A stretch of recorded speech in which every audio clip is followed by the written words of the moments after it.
Hello everyone, welcome to my kitchen. My name is Michael and today I'm going to show you how to salt cure fatback, and you can do that at home really easily. And I really like doing this at home because you can control what goes in it. So I've got a few ingredients over here, and I've got some pork that I've sourced here, and they've just taken the fat off of that for there. And this one has a little bit more meat on it than the other one does. And this is about 435 grams. And with that, with our salt solution, we want a 3% salt solution. So whatever amount of pork that you've got, use your kitchen scales, measure that in grams, and then you want 3% of that. So with what I've got here, I've got roughly about 15 grams of salt. I'm going to go wash my hands. We'll get the seasonings mixed together and we'll come back and put this on, and I'm going to show you how easy this is. All right, so I've got my hands washed now. I'm going to move this paper out of the way, and I've got just an empty bowl here, and I've got my salt. Now with your salt, if you've seen any of my other videos where we're doing any kind of fermenting, the only thing that you want in your salt is salt. If it's got anything else in it, like an anti-caking agent or an iodine, you don't want to use that. You want to use just plain salt. So I've got my scale. I measured that out, and I'm going to go ahead and put that into this bowl. Now I've got 1 teaspoon of fresh ground black pepper, and I'm going to add that into that. Now I've got some red pepper flakes. I'm going to add this in. I want this to be a little heat added to this. If you don't want to put this much in there, you can definitely cut back on this. This is 1 teaspoon, and I'm going to add that to the mixture. And I've got a small little whisk here. I'm just going to whisk all of that together. Now I'm adding these red pepper flakes in here on top of the pepper and things. That's completely optional. If you don't want to put those in there, you don't have to. The only thing that you have to put into this is the salt.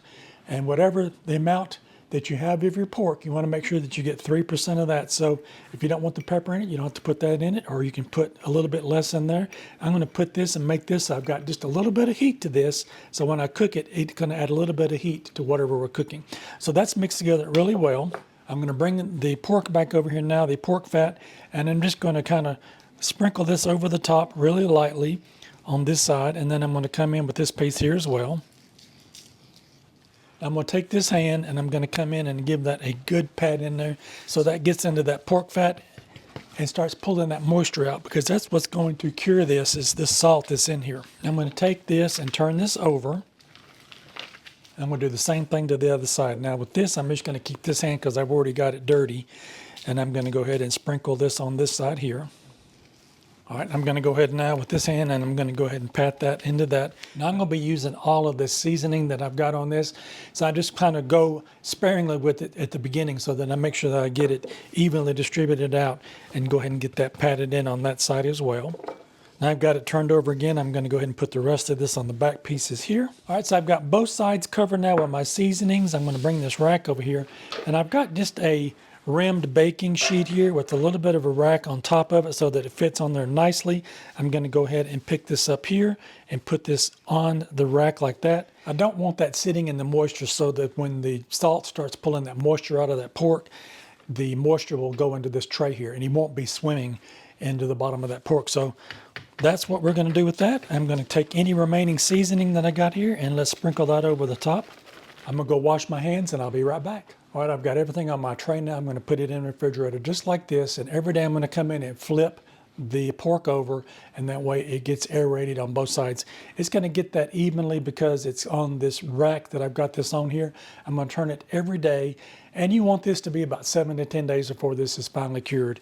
So what we're looking for is you can cure this for as long as you like. If you want to cure it for 7 days, if you like the texture of it at that point, you can. Or if you want to leave it in there for 3 more days at 10 days, you can definitely do that. So I'll come back and let you see the progress of this, and we'll take a look at it at day 10. I am back. Let's check on our salted pork and see how it's doing now. You can see here we've got some really nice, pretty pork, and it's not as flexible as what it used to be. It's gotten a lot firmer now that it's gotten that salt in there. Look at this piece here.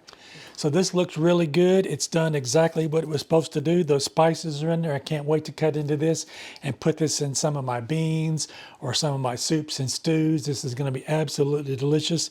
So to store this now, you can put it into a Ziploc bag and put it in the refrigerator, and you've got it ready to cut up on, ready to use. And if you don't think you're going to be able to use this all at one time, you can definitely put it in that Ziploc bag, take as much air out of it as you can, and put it in the freezer and freeze it. And then you can take it out and cut it up as you need it. So instead of buying it in the store, you control what goes in it, with the spices you can put in it. It's up to you and all your imagination you got of what you can do with it. If you like this content, maybe you might consider giving me a thumbs up. I would really appreciate it. And while you're at it, check out one of these other 2 videos over here on the side. You might find something else you like. Don't forget to like, share, and subscribe. Leave me a comment. I want to hear how your salted pork turned out. If you do anything different with it, and some of the stories you might have had when you were growing up, I'd love to hear from you. I'll see you in my next video. Bye-bye now.